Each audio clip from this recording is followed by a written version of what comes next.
Me convocaron un poco para hablar de esta consigna de comunicación y democracia y tal vez contar un poco aquella experiencia de lo que fue crear en las primeras épocas del...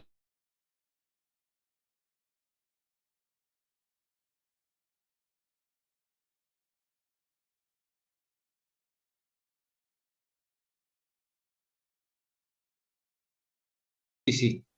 Se quedó congelada tu imagen. Ah, Nada, se ya, quedó. ya A ver, volvió. ya volvió. Bien, Sí, cualquier cosa voy a tener a mano otro internet por si vuelve a pasar lo mismo. Les decía, en los primeros días del gobierno de Mauricio Macri ya se empezaba a vislumbrar en aquel momento lo que iba a ser la ola masiva de despidos y en materia de comunicación el apagón mediático, ¿no? Recuerdan aquellos despidos masivos en Telam, recuerdan aquel vaciamiento en los medios públicos y bueno, y veíamos con muchísima preocupación que se empezaba a consolidar un modelo que no solamente iba a arrasar con todo, iba a atentar sin ninguna duda desde el día uno contra los intereses del pueblo argentino, sino que además iba a haber alrededor de eso una estrategia muy fuerte de silenciamiento, ¿no? Y ahí fue que un grupo muy reducido de amigos, con Javier Corcuera, que está hoy al frente de InfoSiberia y de Radio Caput, dijimos, bueno, hagamos lo que sabemos hacer, que era la comunicación, que era hacer periodismo, ¿no?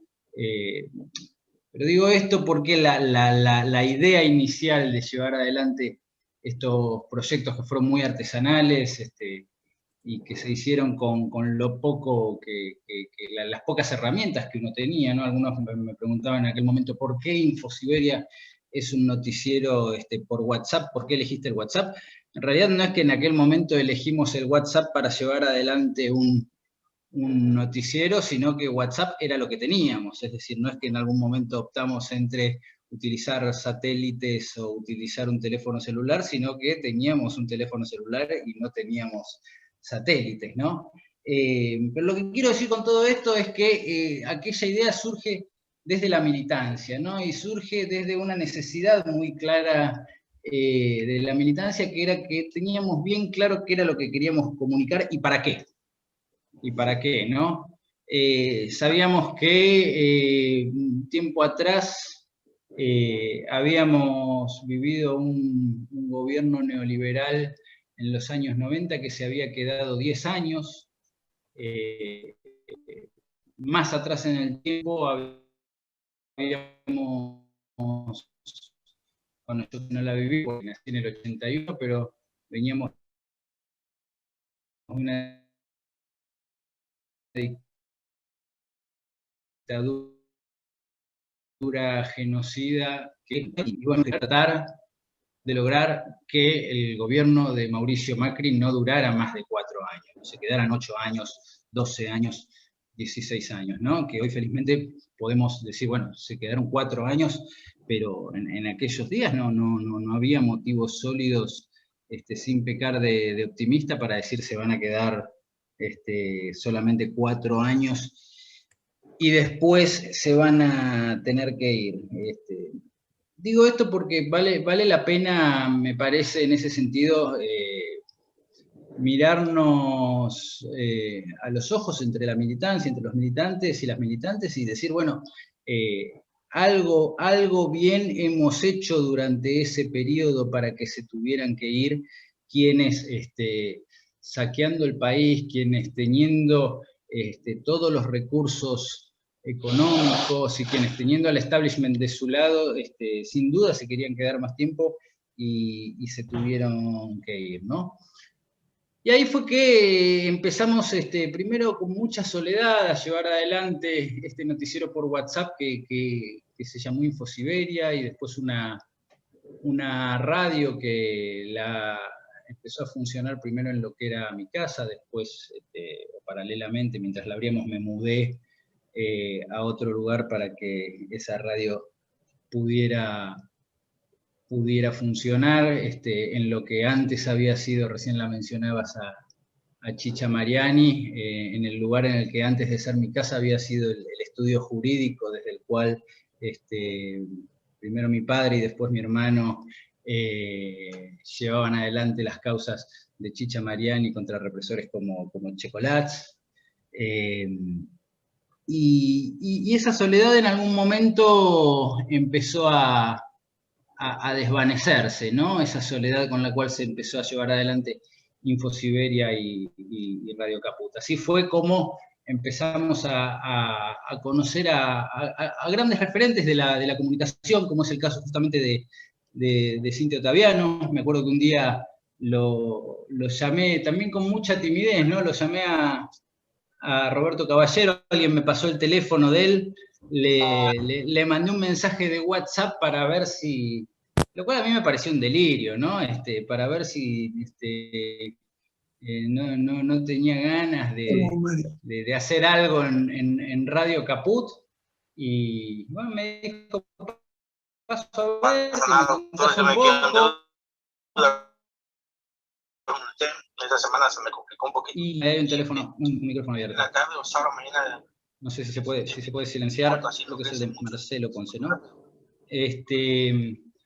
Bueno, les decía, y me acuerdo que hablé en aquel momento con Roberto Caballero y dijo, bueno, vamos a empezar a hacer algo con Cintia Ottaviano, y enseguida ahí pusieron su talento, su militancia, al igual que después se acercó, y la veía por ahí también, Lía Méndez, que venía de ser, entre otras cosas, quien había sido la primera candidata mujer a presidenta de la Nación, y se acercó a hacer un programa de radio en Radio Caput, y se acercó Cintia García, y se acercó Eve de Bonafini, y se acercó Ana María Cariaga, junto a su hija Ana Fernández, que también vi que estaba por ahí. Y bueno, y la verdad que esa radio se convirtió en un lugar de encuentro de la militancia, ¿no? Y me parece que algo muy interesante de toda esa época que vivimos tuvo que ver con muchas cosas que no ocurrían al aire en Radio Caput, ¿no? Uno a veces imagina los medios de comunicación como un lugar desde el cual se emite un mensaje desde un micrófono, y otras personas de manera pasiva lo reciben, ¿no? Ahora, lo interesante muchas veces es lo que ocurre en los pasillos de los medios de comunicación. Me acuerdo que cuando estábamos abriendo Radio Caput, pasó y también empezó a hacer un programa de radio en aquel momento el compañero Gabriel Mariotto, y me dijo, ¿no? Cuando no sabíamos si en algún momento alguien iba a escuchar esa radio, pero me dijo, no importa si alguien escucha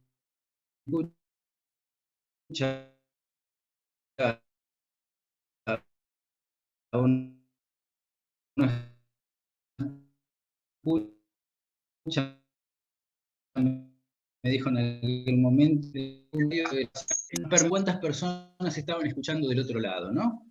Me acuerdo que era una idea que discutíamos mucho en aquel momento con muchos compañeros y compañeras de la militancia y de la comunicación, ¿no? De tratar de hacer radio sin un cuentaganado en la mano, ¿no? Sin estar contando cuánto rating había, que incluso en el caso en el cual el transmisor estuviera apagado, algún sentido iba a tener lo que se estaba haciendo, ¿no?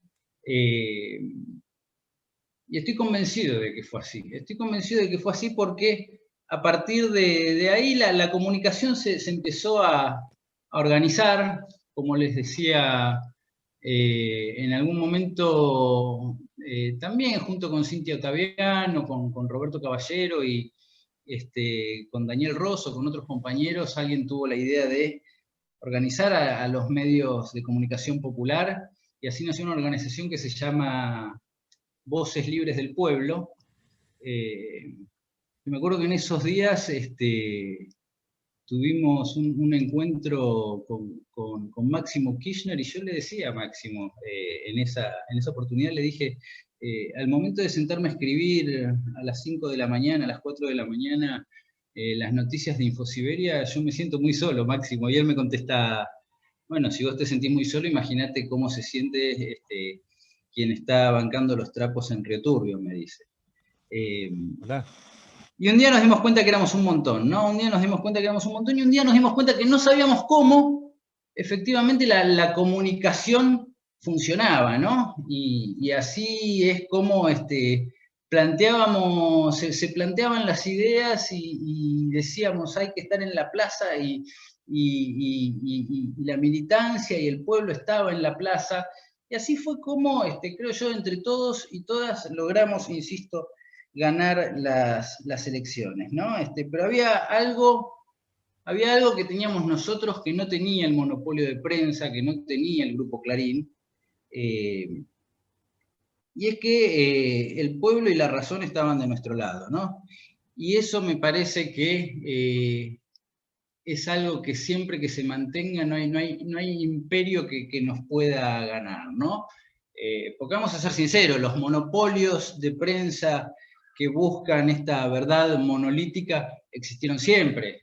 Yo me acuerdo en los años 80, cuando había 4 canales de televisión, a la noche en mi casa, todavía de hecho cada vez que escucho la canción, el tema de Piazzolla, pienso en Bernardo Neustadt, porque estoy convencido de que lo que pasaba en mi casa pasaba en la casa de todos ustedes, y posiblemente incluso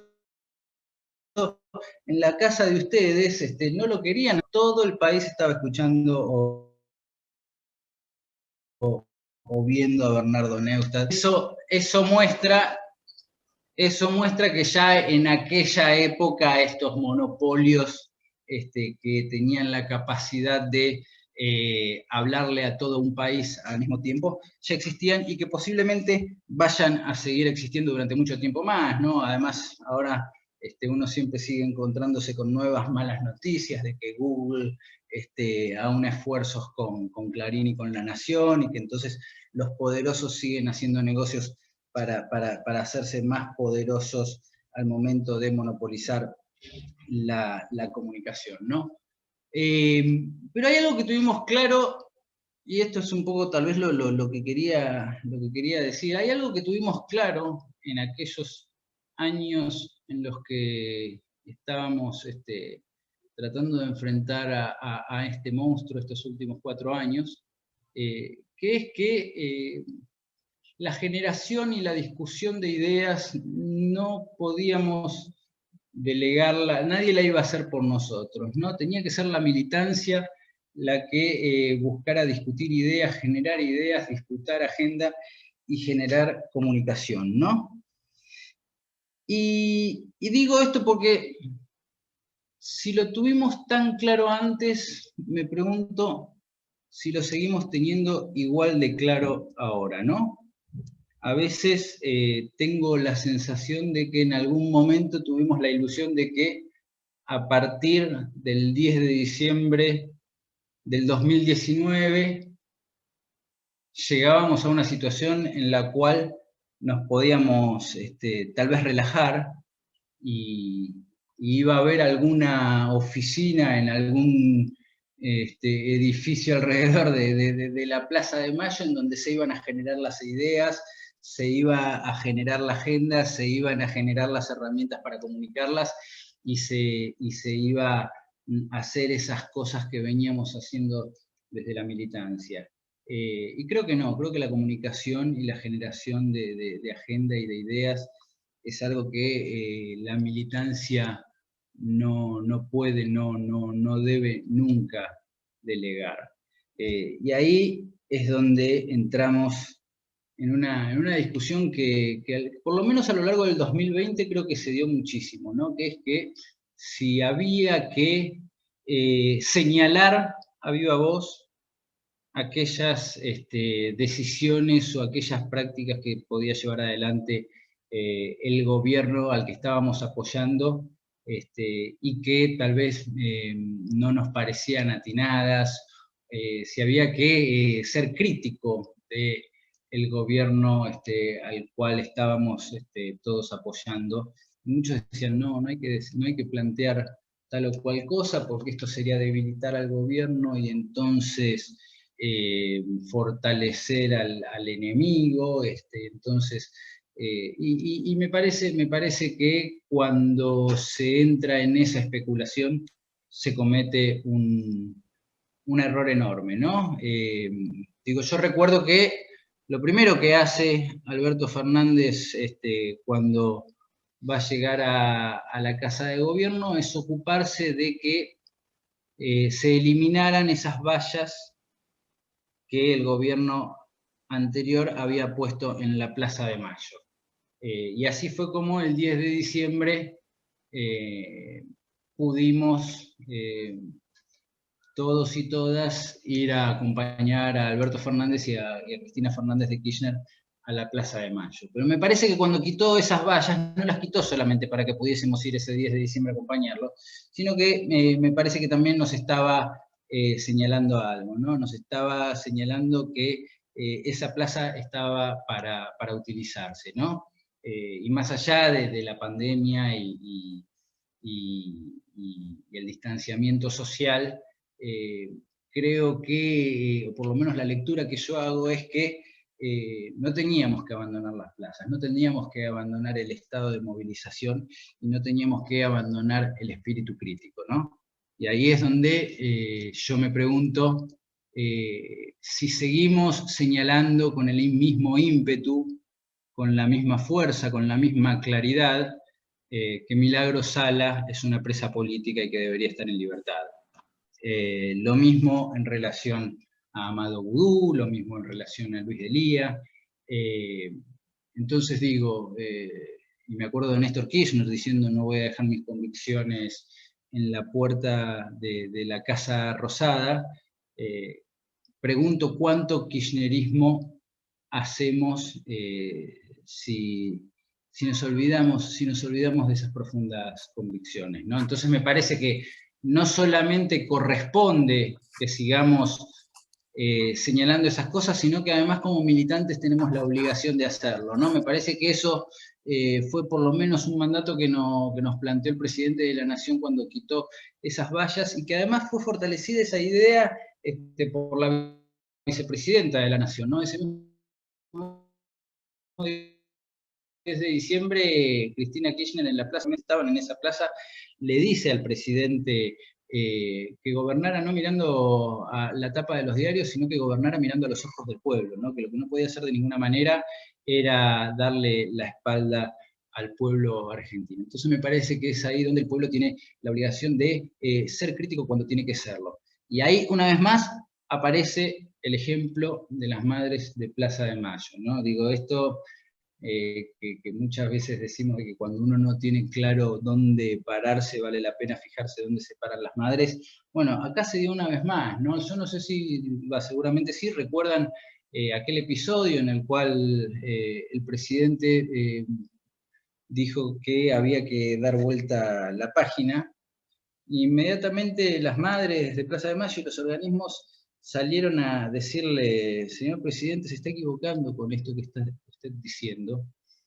Y eso no significó una ruptura con el presidente de la Nación ni con el gobierno, ¿no? Me parece que hay que dejar de lado esa dicotomía de o apoyo absolutamente todo y digo que sí a todo, o rompo, ¿no? Lo que le plantearon es queremos seguir acompañándolo y por eso le señalamos que acá se está equivocando en esto concreto. Y fíjense que inmediatamente, ¿cuál fue la reacción del presidente? Inmediatamente se reunió con los organismos de derechos humanos, ¿sí? Para corregir aquel error que había cometido. Entonces me parece que ese es el rol que debe tener la militancia, ¿no? El de estar marcando el camino, porque insisto, no existe una oficina donde se generen las grandes ideas, sino que las ideas se generan de manera colectiva, y de igual modo no existe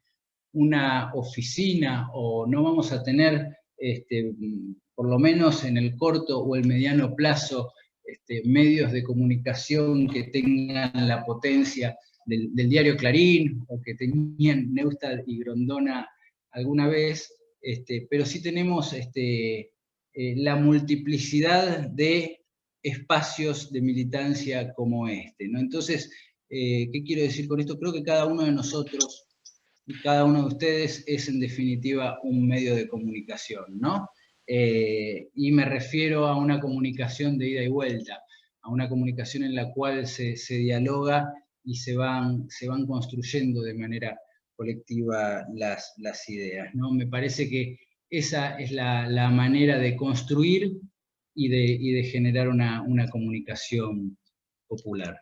Así que yo por ahora voy a terminar para que le escuchemos a Cintia y después justamente capaz, siendo consecuente con lo que quería señalar, invitar a que podamos dialogar y construir ideas entre todos y todas. Muchas gracias. Muchas gracias, Juan Martín. Te escuchamos, Cintia. Bueno, muchísimas gracias, Pablo, muchísimas gracias al Ateneo por la invitación. Muchas gracias, Juan Martín Ramos Padilla. No hay que exagerar tanto, porque si no uno pierde credibilidad, compañero. No, la verdad que siempre es un honor, codo a codo estuvimos ahí en Caput, con la convocatoria de Juan Martín y sobre todo con la convicción, ¿no?, que recién nos transmitió. Tal vez a esta charla le falta la palabra capitalismo, ¿no? Comunicación, capitalismo y democracia. Porque lo primero que tenemos que hacer es reconocer que en este escenario se vulneran los derechos humanos. Mientras tengamos un sistema que mercantiliza los derechos humanos, bueno, no pareciera haber democracia posible.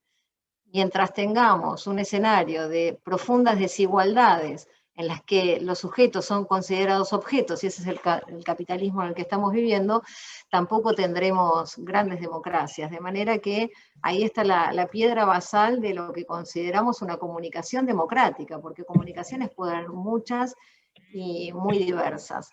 Es cierto que, para parafrasear un poco a Gramsci, pareciera que estamos en los claroscuros del monstruo, ¿no?, donde aparecen los monstruos, porque efectivamente lo viejo no termina de morir y lo nuevo no termina de aparecer, digo, lo nuevo no termina de nacer. Somos hijos e hijas de la Ley de Servicios de Comunicación Audiovisual, de esas madres, de las abuelas. Soy de la generación de hijos e hijas que tenemos esa plena convicción, ¿no?, de la defensa de la comunicación como un derecho humano, del reconocimiento de cuáles son los derechos humanos, que así como tenemos derecho humano a la educación, a la salud, derecho humano al trabajo, tenemos derecho humano a la comunicación. Pero allí la puja distributiva también es comunicacional, ¿no? Digo, la distribución de las riquezas son económicas, pero también son informativas. Y en esa tensión es que estamos de manera constante y permanente. Lo que ocurrió desde mi punto de vista durante la pandemia fue que el COVID-19 fue algo así como el luminol del capitalismo. Vieron que el luminol se usa en las escenas donde creen que ocurrió algún crimen y entonces se ven verdaderamente las huellas de lo que otros quisieron borrar para que no se notara que había pasado. Efectivamente, el COVID-19 vino a ser ese luminol del capitalismo que evidenció con muchísima claridad todas las desigualdades, en todos los planos. En el económico, en el político, en el social y en el comunicacional también. Entonces, si bien ya lo veníamos sosteniendo, fue tal vez más evidente para la mayoría de las personas. La falta de acceso a Internet, la brecha que significa un acceso con calidad a ese Internet, la brecha de la alfabetización, lo que significa poder tener el conocimiento necesario y suficiente para acceder a esas herramientas, y las brechas de géneros, ¿no? Porque, como ustedes saben, las mujeres destinamos mayor cantidad de hora a los que llamamos los cuidados, la economía del cuidado, y esto se vio obviamente profundizado en un escenario de pandemia. De manera que las brechas comunicacionales se evidenciaron y quedó más evidente que nunca que la comunicación es un derecho humano, porque para acceder al trabajo, buena parte de la población lo pudo o lo tuvo que hacer a través de Internet.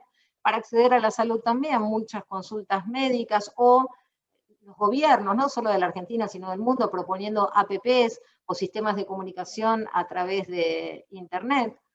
la necesidad, por supuesto, de acceder a la educación a través de Internet, y de allí ese primer mojón que hizo el gobierno de Alberto Fernández con el decreto 690, que termina diciendo que el acceso a Internet con todas estas brechas que yo mencioné, la verdad que es bastante interesante los considerandos ese decreto de necesidad de urgencia, tiene que consagrar a Internet como un derecho humano, ¿no? El reconocimiento de este derecho humano a la comunicación. Sabrán lo que sobrevino muy rápidamente.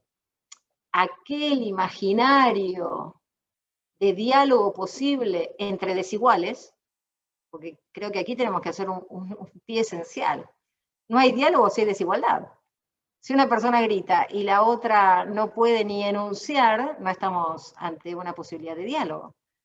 Para que haya diálogo necesitamos simetría, necesitamos pisos de igualdad. Y justamente en un escenario de comunicación ultra concentrado como nunca en la historia de la Argentina, la forma de corregir esas asimetrías es potenciando un Estado-nación, ¿no? Es potenciando la capacidad de regulación que tiene el Estado, que somos todos y todas las argentinas, porque si no el Estado se ve como una otredad, ¿no? La otredad amenazante de las empresas, del emprendedurismo, cuando en realidad es una obviedad que el Estado lo constituimos entre todas las personas que vivimos, en este caso, en una nación.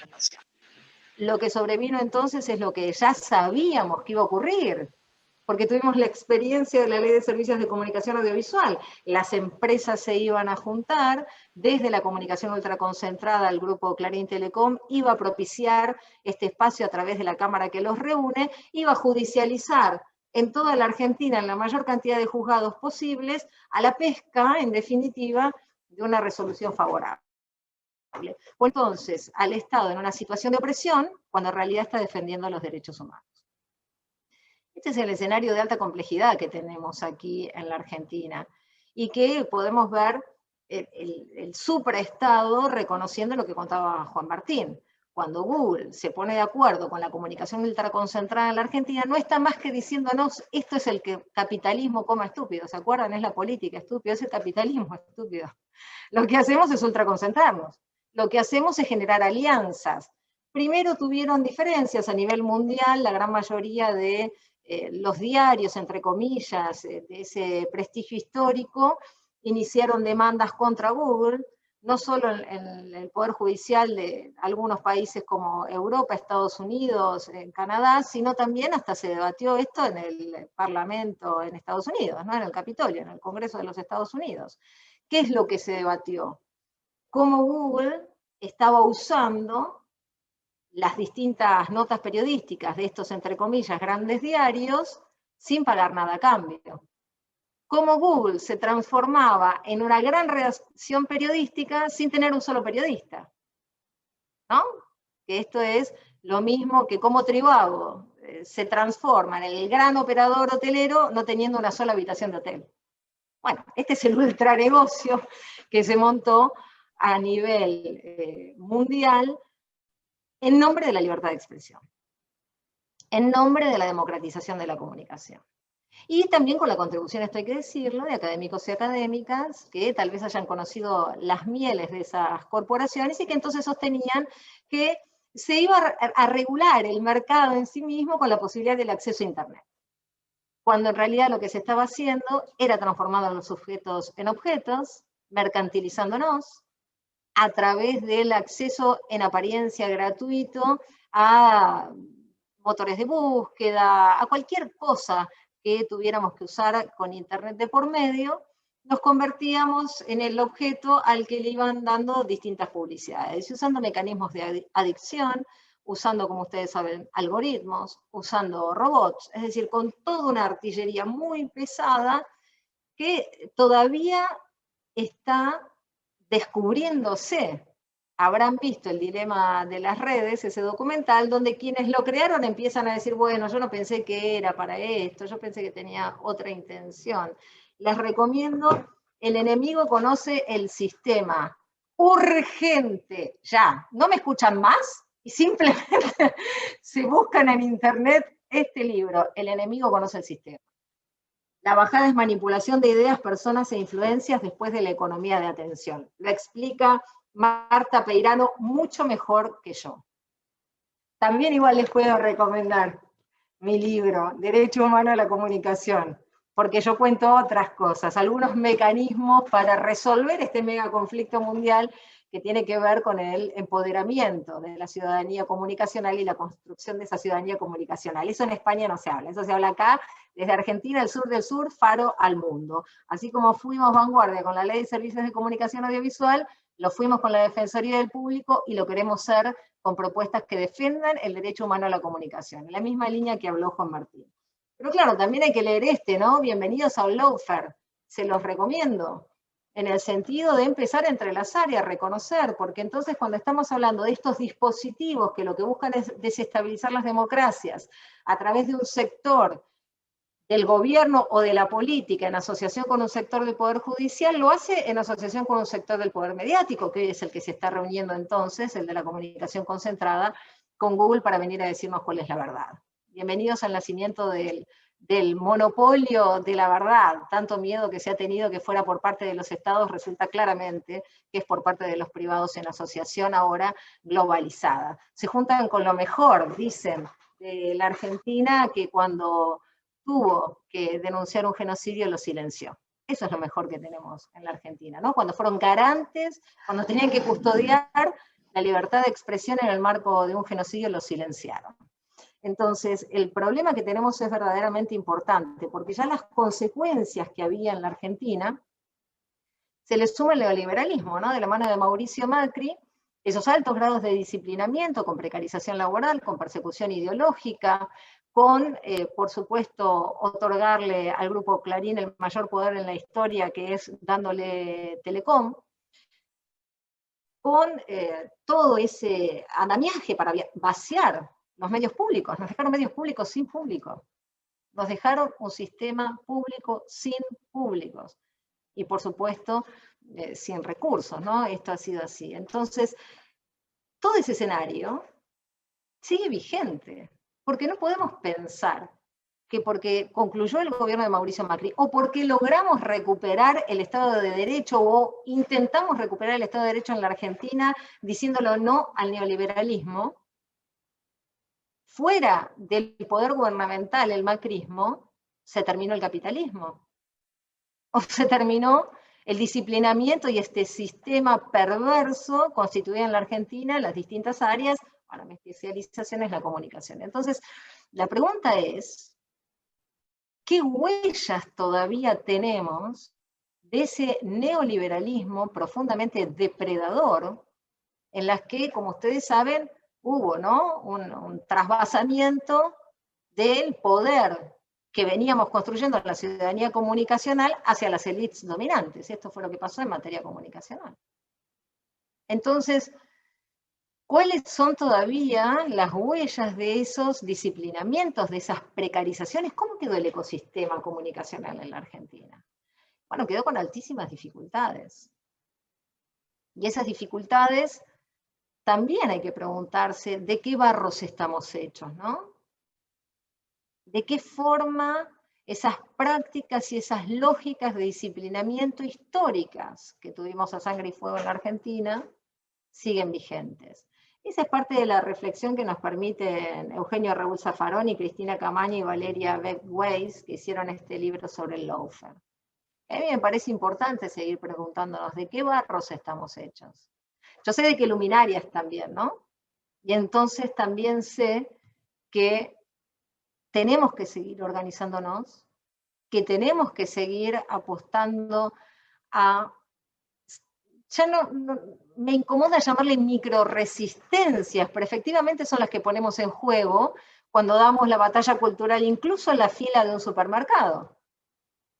¿Quién no generó una charla falsa alguna vez para deconstruir los sentidos que se venían construyendo y dar algún argumento distinto al que se pretende establecer como pensamiento único y dominante? Eso también son las microresistencias. Y claro, habrá quien me dirá, efectivamente somos gobierno, por eso la pregunta, y Cristina Fernández de Kirchner lo explicó clarísimo. 2 veces presidenta de la Argentina. La única que no le dio absolutamente nada al Grupo Clarín para esa mega concentración. estos días que tanto se reflexionó sobre el menemismo, ¿no? En el marco de las privatizaciones, Canal 11, Canal 13, la construcción de ese grupo que tuvo posición dominante, el ceder incluso hasta Néstor Kirchner la fusión de Multicanal con Cablevisión, y la única tenía que ser mujer, en decirle que no, en poner un límite, en reconocer el Estado-Nación, en regular desde las mayorías populares, porque hace décadas que venimos luchando en la Argentina y a través de foros de participación amplia ciudadana en todo el país, a través de audiencias públicas en el Congreso de la Nación Argentina, incluso la propia Corte abrió el Palacio y decidió hacer audiencias públicas por la lógica en la que se había construido la Ley de Servicios de Comunicación Audiovisual, buscó la profundización de las democracias. Nadie puede pensar que es casual la estigmatización, la construcción de corrupción frente a la figura de la única persona que fue capaz de decirle que no a quienes atentan contra la democracia, porque no es una idea nuestra que los monopolios, que las posiciones dominantes y que las hegemonías conspiran contra la democracia. Es una idea del Sistema Interamericano de Derechos Humanos. Entonces es importante que si nuestra Constitución en el 94, tal vez una de las pocas herencias positivas de esa etapa, incorporó los tratados internacionales, tengamos en cuenta que lo que conocemos como el Pacto de San José de Costa Rica da mucha claridad al respecto. Entonces, si sabemos que las posiciones dominantes, los monopolios, conspiran contra las democracias, tenemos que saber cuáles son las consecuencias cada vez que querramos mínimamente regular o corregular, que fue lo que se hizo con la Ley de Servicios de Comunicación Audiovisual. De manera, faltan pocos minutos para las 8, así que voy a redondear porque seguramente el intercambio va a ser muy rico. Les decía que creo que el principio ejecutor de esa Ley de Servicios de Comunicación Audiovisual, que fue creada por el Poder Popular, que no tiene rango constitucional en la Argentina como sí lo tiene en Venezuela, por ejemplo, ¿no? Que bueno sería seguir ese ejemplo de reconocer otro poder, además de nuestros tres poderes, el Poder Popular. El Poder Popular, entonces, que con la Coalición por una Comunicación Democrática impulsó, ¿se acuerdan los principios rectores, ¿no? Que luego el Poder Ejecutivo toma, Cristina Fernández de Kirchner, elaboran un proyecto de ley que es convalidado en el Poder Legislativo y que luego, combatido por el Poder de la Comunicación Concentrada, es declarado constitucional por el Poder Judicial. ¿Y en qué situación estamos hoy?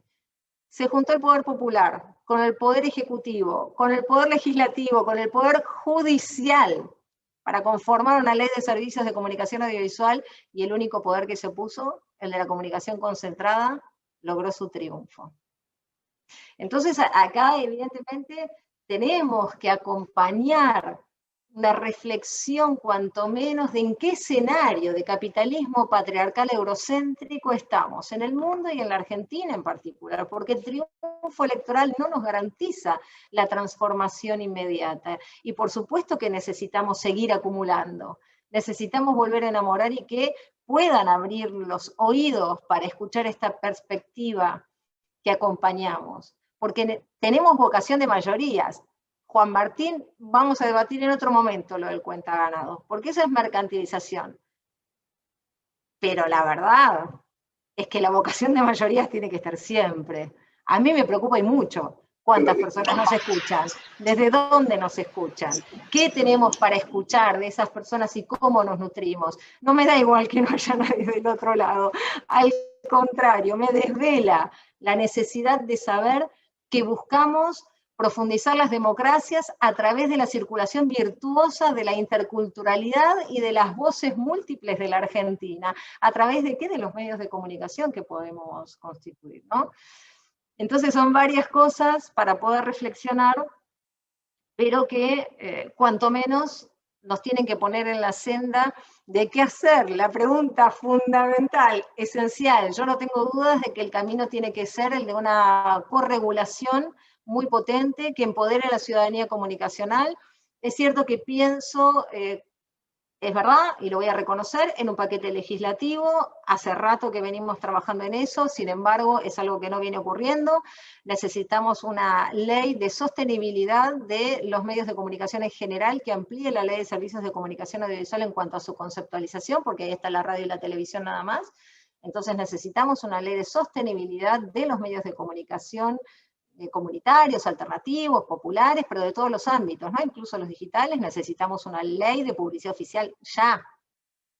No se puede seguir usando la publicidad como premio castigo, eso también lo dice muy claramente el Sistema Interamericano de Derechos Humanos, y necesitamos poner nuevas reglas, ¿no? Que no sea la discrecionalidad, sino reglas claras, porque los medios de comunicación son una herramienta que deben ir en el camino del interés social y no del negocio. Esa es la lógica que hay que cambiar. Por supuesto que también creo que necesitamos recuperar la ley de servicios de comunicación audiovisual y pensar como piso. Lo dijimos siempre, nunca dijimos que fuera techo, dijimos que era la base, y que de esa base pensábamos construir más, ¿no? Ampliar en ese sentido, y luego creo que también necesitamos una ley de alfabetización comunicacional. Es hora que la Argentina pueda socializar las herramientas de la construcción de sentidos y de las representaciones de subjetividades, desde los niveles iniciales, pasando por todo el arco, de la educación formal e informal. Es tan simple como lograr que se le descubran los trucos al mago, para no quedar embobados con lo que nos está haciendo cuando simplemente se trata de una construcción. Entonces, simpleza no hay porque no logramos deconstruirla, pero sí la habría si pudiéramos socializar. Y ese conjunto entonces nos permitiría, desde mi punto de vista, construir o seguir en el camino de la construcción de una ciudadanía comunicacional, que es la única alternativa, porque es el Estado el que debe ser también empoderado por esa ciudadanía comunicacional, con niveles de participación múltiples en los distintos ámbitos. Para la Defensoría del Público, el mecanismo de audiencias públicas fue muy virtuoso. Construimos políticas públicas de esa manera. Y entonces, claro, comunicación, capitalismo y democracia, porque la única forma de lograr esas democracias vigorosas que tanto añoramos es revolucionándolas. Hay que revolucionar las democracias. ¿Cómo las revolucionamos? Con participación ciudadana. En la convicción de que se generan compromisos, porque quien no quiere compromisos, ¿para qué se dedica a la política? Bueno, ahí termino, porque si no, me quedo hasta mañana. Bueno, impresionante, Cintia, impresionante. Mientras los, Ahí lo había los acordado, compañeros... perdón. Y no pude leer los mensajes, Pablo. Bueno, un montón de compañeros y compañeras. Hay un Digo, montón y te sí. aclaro que está el staff completo de Radio Caput, está acá. Está Qué Conrado, grande. está Lía Méndez, está Ani Fernández, están varios. Así que asistencia perfecta. No, mientras vamos esperando las preguntas pidiendo la palabra, ¿por qué no nos mostrás de vuelta los 3 ejemplares que propusiste de libros? Y el mío también, muchas gracias. Primero qué buen título, ¿no? Ya solo por el título lo tienen que leer. El enemigo conoce el sistema. Ahí. ¿Se ve bien o por la luz? Ahí. Sí.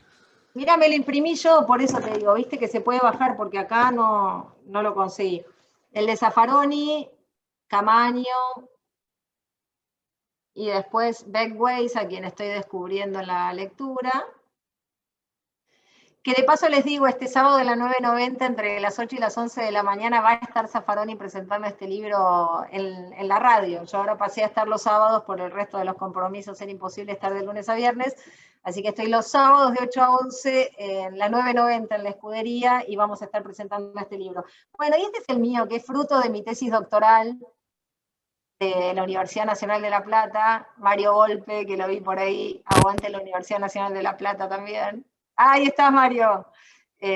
Bueno, y lo publicamos con la Universidad Nacional de Avellaneda, y en estos días estamos preparando la versión digital, esperemos, para poder tener mayor posibilidad de acceso a los libros.